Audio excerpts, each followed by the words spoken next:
What I love about fluids is it's not random. We demonstrate that when we do experiments. We can repeat them, but it's not easily predicted. And so that's what kind of makes it a puzzle, and I just love that.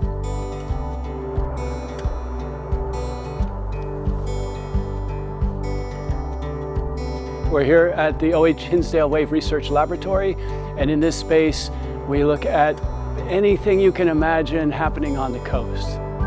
It's like, you know, when we were kids and just a giant sandbox, so we have a chance to recreate the ocean and those conditions when the ocean hits the shoreline.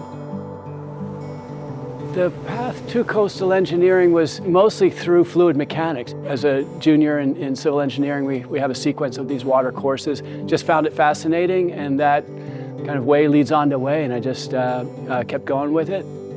In parallel, just as a kid, always going to the coast with my family, just same place for generations, and I think that's, you know, two streams merged when I learned about coastal engineering.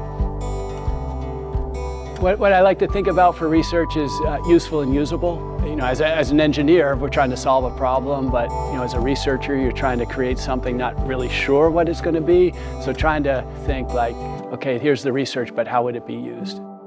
I think especially for people on the coast, there's how do I deal with risk? Like either on a personal level, you know, what about my property or the people that I care about, or people who are responsible for large infrastructure, utilities, that kind of stuff. They also have to make decisions that impact hundreds and thousands of people. How do we make decisions that can either reduce our risk or at least they won't increase the risk for some of the hazards that we're facing on the coast? I would say my hobby in woodworking started mostly just love of the grain of the wood. You know, you watch water flow and you kind of see those streamlines, and maybe there's some streamlines in the grain of woods. I just liked the idea that you could take something blank, like a piece of wood, work it, create something, and to some degree, something usable. And I think that kind of parallels a little bit my approach to research.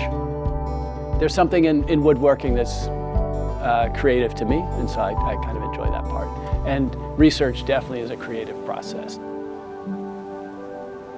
The optimism comes, I think, from our students. You know, we have a very healthy coastal and ocean engineering program, great connections with oceanography and other groups on campus. There's a lot of new things that are coming online, like engineering with nature and natural-based solutions for some of our coastal issues. So a lot of challenges too, you know, with climate change and sea level rise, but I'm kind of optimistic because of this next generation coming in and where their mind is on being good stewards of our coast.